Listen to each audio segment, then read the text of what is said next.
So to take up where to next, I have 3 points, I guess, and surprisingly I wrote them down in the plane this morning, and then I thought I'd change them as we move through, and basically all I've got is snippets of reconfirmation about my great opinions, so that's great. I'm really happy about that.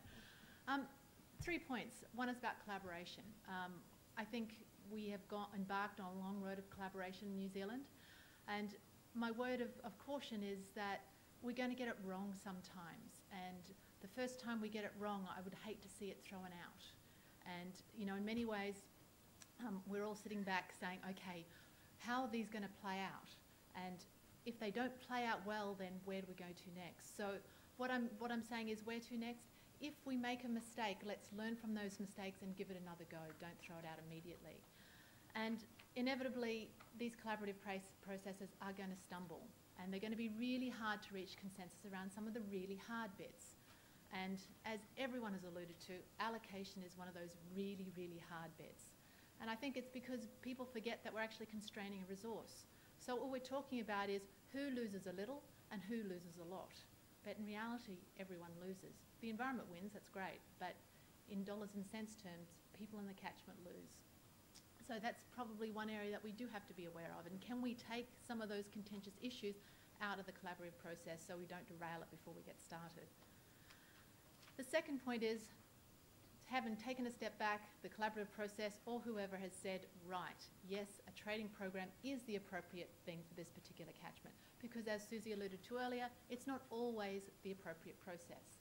But if it is, there's also a couple of things that we need to start thinking about. If we are going to have more market-based, or markets sort of coming to fruition across the country, let's not have the same debates 150 times. Can we not take some of these up to a higher level? And that's exactly what's happened in the United States, where they had a similar process where many, many catchments within the same state were coming together and basically going through the same process to set the rules.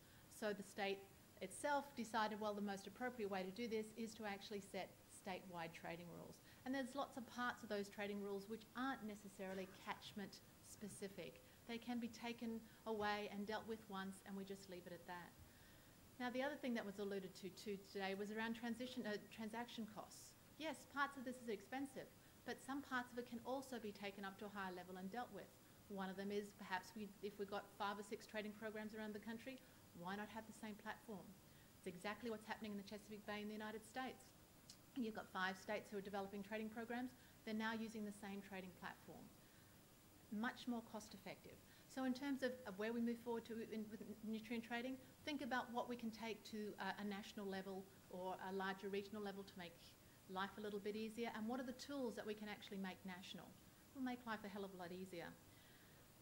The other point about trading programs is, yes, we've always talked about non-point source trading programs, but I think there is a realisation that the trading programs should be as inclusive as possible. So it's not only the non-point sources, but it is the point sources or the urban sources that also are most likely a good idea to add into future trading programs, and I think we'll probably see that as well. And my last point is the point that I always make is we can't do these policies in silos. We've seen a little bit of a hint. Mike was basically saying it was the carbon market that really helped them with their nitrogen trading program.